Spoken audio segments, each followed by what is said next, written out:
Hello guys, उम्मीद है आप ठीक होंगे। आज मैं आपको एक बड़ी इंटरेस्टिंग कहानी सुनाऊंगी। कच्चप सिंह और मैनेजर खरगोश कुमार। तो उम्मीद है आपको ये कहानी बड़ी अच्छी लगेगी। Share and subscribe. तो मैं कहानी शुरू करती हूँ। मैं सिर्फ एक ही शब्द दूंगी, मालधारी। कोई ज्यादा इंट्रोडक्शन नहीं दूंगी। मालधारी उनकी खुद की एक आइडेंटिटी है, या मतलब ऐसे कहा जा सकता है कि जय जवान जय किसान। तो वो लोग ऐसा कहते हैं कि जय मालधारी, ये एक कम्युनिटी है। तो आजकल हमारी नस्ल के बहुत सारे नौजवान एक खास काम में मशरूफ हैं। वो काम है ट्रैवलिंग। आजकल कोई नौजवान से पूछता है कि भाई तुम क्या कर रहे हो, तो जवाब मिलता है I am a traveller. Facebook पर और इंस्टाग्राम पे इनकी हॉबीज की लिस्ट देखोगे तो आपको कहीं ना कहीं ये मिल ही जाएगा लिखा हुआ, वंडरिंग लाइक नोमैड और वगैरह वगैरह। और ट्विटर प्रोफाइल की बायो में लिखा होता है खाना बदोश। बहुत ही गहरा शब्द है हाजरीन, जरा ध्यान फरमाएगा। खाना बदोश यानी वो जो अपना खाना, मतलब अपना घर, अपने दोष यानी अपने कंधों पर लेकर चलता है। और नौजवान की जबान में कहूं तो बैकपैकर। पर सवाल ये उठता है, खाना बदोश का आगाज, खाना बदोश की शुरुआत कब हुई, कहाँ हुई, कैसे हुई? तो हुआ यूं कि देवराज इंद्र की शादी होने वाली थी और उन्होंने सोचा कि इस मौके पर धूमधाम से जश्न बनाया जाए। तो जितने भी जानवर थे सबको दावत के लिए बुलाया। सारे जानवर बन ढन कर सच सवर कर देवराज की इंद्र की दावत में गए, शादी में पहुंचे। सबने भर पेट खाना खाया और देवराज और उनकी दुल्हन को बहुत दुआएं दी और खुशी खुशी अपने घर लौटे। बस एक ही जानवर नहीं आया था, वो था कछुआ। अब देवराज इंद्र को भी बड़ा ताज्जुब हुआ। एक हफ्ते बाद जब रूबरू मुलाकात हुई तो उन्होंने पूछा, क्यों भाई शादी में क्यों नहीं आया कछुआ? और क्या हो गया था तुझे, क्या वजह थी जो शादी में नहीं आ पहुंचा? तो कछुआ ने जवाब दिया, असल में मेरा मन नहीं करता, मेरा दिल नहीं करता घर से बाहर निकलने का। घर जैसे आराम जगह है ही कहाँ, घर जैसा सुकून कहाँ मिलता है। सच कहूं तो मेरा कहीं जाने का दिल नहीं करता घर छोड़ के। यही बात सुनकर देवराज इंद्र ने फरमान किया कि आज से, इसी वक्त से कछुआ अपना घर अपनी पीठ पर लेके घूमेगा और पूरी दुनिया जो है उसका घर होगा। तो इस तरह पहला खाना बदोश वजूद में आया। लेकिन जैसे जैसे वक्त बीतता चला गया, खाना बदोशों की एक ऐसी नस्ल आई कि वो मालिक के हुक्म को भूल गया। वो चलना घूमना फिरना भूल गया, वो जीना भूल गया, वो बाहर जाना भूल गया। वो ये भी भूल गया कि धरती जो है उसका घर है और धरती उसकी जिम्मेदारी है, उसके कंधों पर है वो। उसने एक घर के कई मकान बनाए, मकानों के बीच में दीवारें खड़ी कर दी। उसने घर के हिस्से कर दिए, ये तेरा मकान, ये मेरा मकान, ये मेरी जमीन, ये तेरी जमीन कर दिए। हर हिस्सों में अपना नाम लिख दिया और वो भूल गया कि वो सिर्फ उस घर का हिस्सा ही तो है। वो ये भूल गया कि बाकी पशु और जानवरों के बिना, कुदरत के बिना वो अधूरा है। तो मैं कहानी पेश करती हूँ। तो मैं गाय माता का नाम लेके पहले शुरू करती हूँ कहानी। फरमाते हैं शायर इस्माइल मिरेठी कि रब का शुक्र कर भाई कि जिसने हमारी गाय बनाई। क्या ही गरीब और कितनी प्यारी, सुबह हुई तो जंगल को सिधारी। सब्जे से जो मैदान हरा, झील में जो था पानी भरा, पानी मौजे मार रहा था, चारवा आ आ आ कर रहा था। पानी पीकर चारा चरकर शाम को वो अपने घर आई। दूरी ने जो दिन काटा था, बच्चे को किस प्यार से चाटा था। तो मालिक को क्यों ना पुकारूं कि जिसने पिलाई दूध की धारे, कि खाक को उसने सब्जा बनाया, सब्जे को फिर गाय ने खाया। कल जो घास चरी थी वन में, दूध बनी है सी सी सी गाय के धन में। दूध में भीगी रोटी मेरी, उसके करम से बख्शी सेरी, उसके करम से बख्शी सेरी, उसके करम से बख्शी सेरी। खाना बदोश इस तरह फरमाते हैं कि पहले से भी पहले पहले का आलम यूं था कि पानी ही पानी था हर जगह पे, ना रुकने की थान थी ना ठहरने की। कि तभी क्या हुआ, एक विशाल कछुआ, एक कबीरा पानी के ऊपर, पानी की सतह पे धीरे धीरे धीरे करके बाहर आने लगा। एक विशाल कछुआ बाहर आया और तभी ऊपर वाले ने उसकी पीठ पर जो था मिट्टी रख दी, और मिट्टी जब सूख गई तो वो धरती बन गई। ऊपर से आवाज आई, ए कछुए सुन, ये धरती तेरा माल है और तू मालधारी है। तू इसे पालेगा, ये तुझे पालेगी। तू आहिस्ता आहिस्ता बेखबर बेशऊर चलता रहेगा, और इसीलिए इसके बावजूद कि तूने धरा को धरा है, तूने धरा नहीं है बल्कि तू ही धरा है। धीरे धीरे उसमें मिट्टी में से जिंदगी पैदा होने लगी और तरह तरह के फूल लगे हुए थे, चंद दरख्त पर फल लगे हुए थे, और उसी मिट्टी से ऊपर वाले ने एक और जिंदगी पैदा की। उसने इंसान को बनाया। जब आदम का जिस्म मिट्टी से या पुतला तैयार हो गया तो खुदा ने सोचा कि अब इसमें थोड़ी सी जान डाल देता हूं। जैसे आदम का जिस्म पड़ा हुआ था, कहीं पर सर थे कहीं पर पैर थे। जब सर से पैर तक खुदा जान ही डालने वाला था कि आधी जान कमर को ही आई थी कि आदम का पुतला खड़ा हो गया। तो खुदा ने कहा, आदम में सब्र नहीं है, इसकी औलादें हमेशा जल्दबाजी में ही रहेगी। अब खुदा ने यह सोचा कि कहीं ऐसा ना हो कि ये रोज मुझे आके छोटी छोटी सी जरूरत के लिए तंग करना शुरू कर दे। तो खुदा ने क्या किया, क्यों ना मैं ऐसा करूं कि इसकी सारी जरूरत का इंतजाम कुदरत में कर दूं। फिर अल्लाह ने आदम को बुलाया, इधर आओ भाई, या तुम्हारे आसपास खूब सारा खाना पीना है और खूब सारा खाना पीने का सामान है, मावे लगे हुए हैं, जितना खाना खाना है उतना खाओ, तुम कभी भूख से नहीं मरोगे, ये कुदरत की जिम्मेदारी है। अगर तुम्हें अपने पास आसपास खाना ना दिखे तो पशु के पीछे चल लेना, क्योंकि पशु जो होते हैं वो कुदरत के करीब होते हैं और उन्हें पता रहता है, वो तुम्हें वहां ले जाएगी जहां बहुत सारे फल होंगे।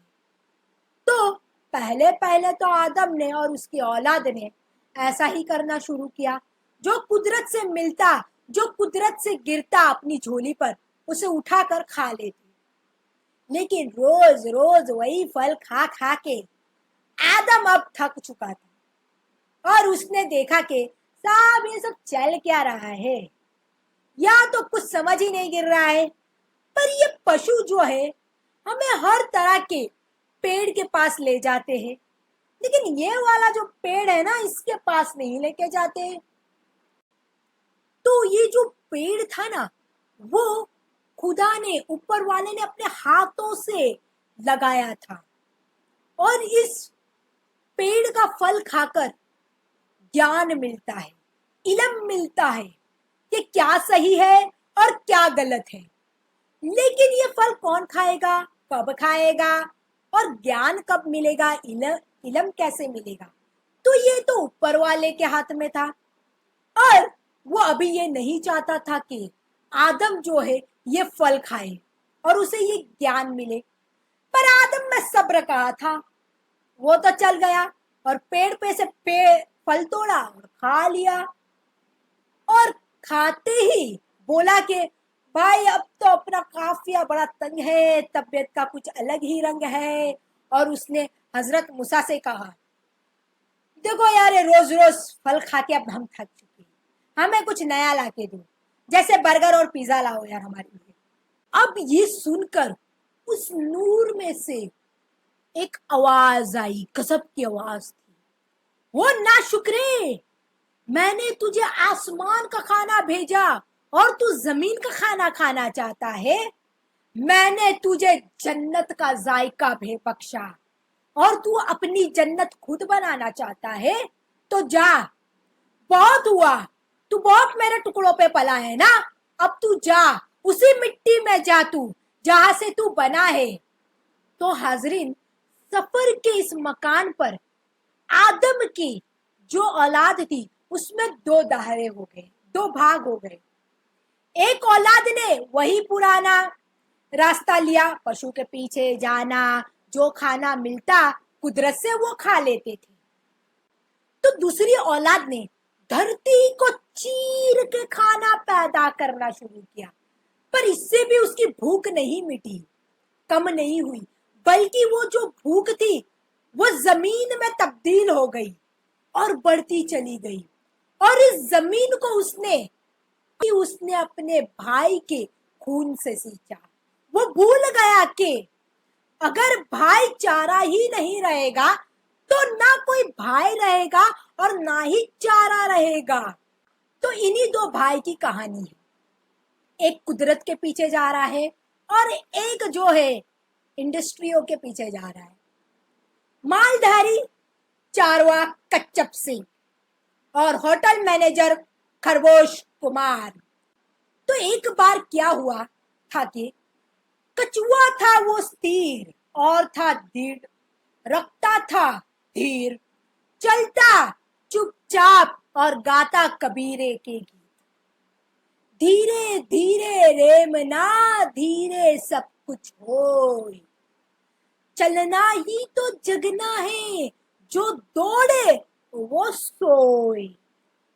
और उस कछुए के थे कुछ सीधे साधे असूल, रब को मानो या ना मानो, लेकिन कुदरत को ना भूलो, मैंने तुमने सबको एक दिन हो जाना है धूल। लेकिन इस बात को दे दी खरगोश ने टुल। उसी जिले में वो करता था हफ्ता वसूल। अरे वो गरम मिजाज रखता था, ऐसी उसकी तेजी कि जब चलता था तब लगता था चली फौज चंगेज खान की। अरे उसके तो जीने का मतलब ही था भागम भाग भागम भाग, हवा से बातें करता, आंखों में आग लिए चलता। जब भी उसकी जा भी जिस पे नजर गिरी, ये मेरा, वो चाहिए, ये चाहिए, सब चाहिए, कभी भी ना उसका पेट भरता।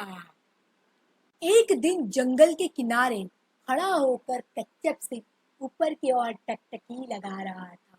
उसने देखा कि हंसों का झुंड उत्तर की ओर जा रहा है।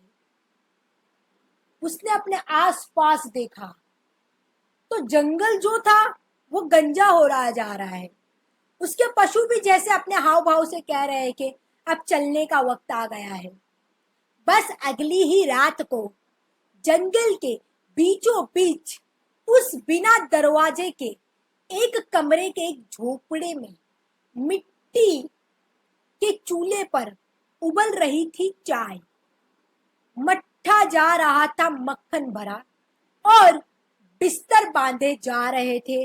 और जो थोड़ा बहुत सामान था जैसे बर्तन और वगैरह वगैरह, उसको घोड़े पे बांधा जा रहा था, रखा जा रहा था।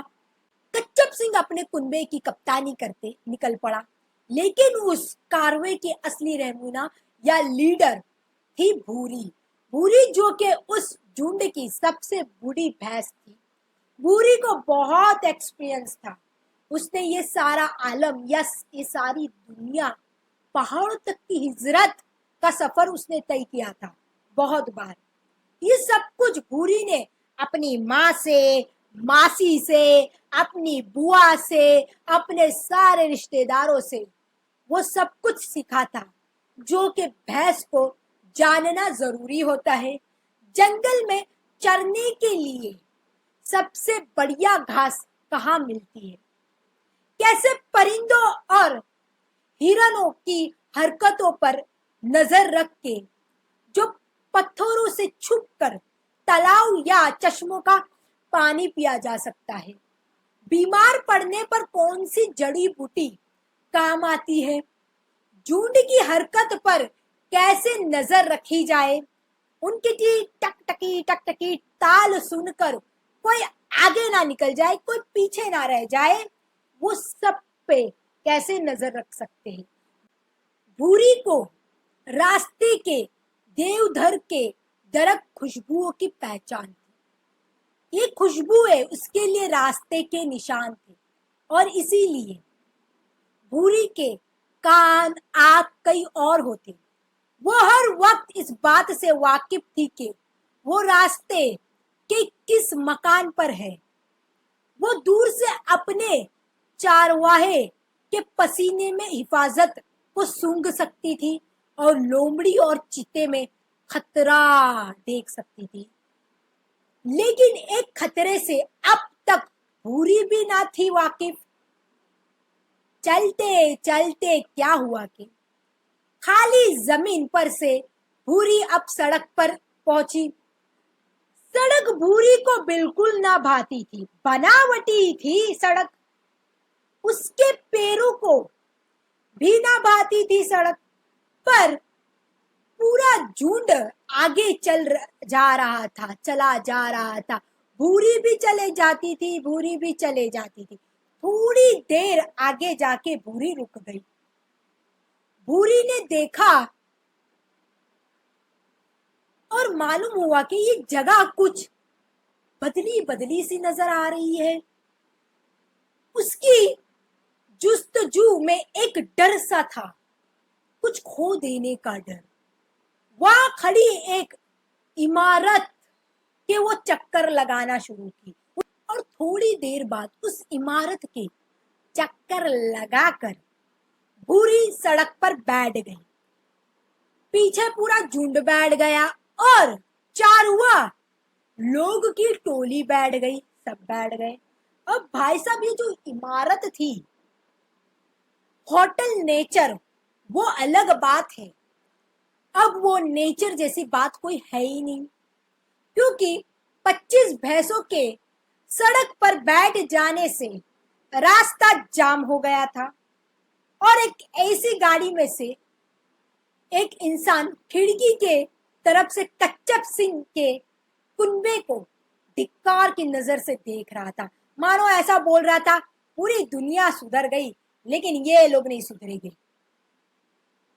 वो पागल की तरह हॉर्न बजाया जा रहा था, हॉर्न बजाया जा रहा था, इस बात से अनजान कि भैंस के आगे हॉर्न बजाने से सिर्फ गोबर ही मिलता है।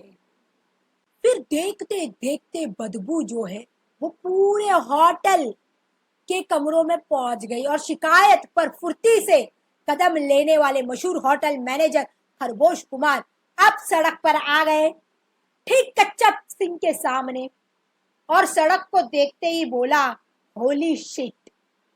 कच्चप सिंह के कुनबे के तरफ देख के बोला, तुम लोग कहाँ चले जा रहे हो?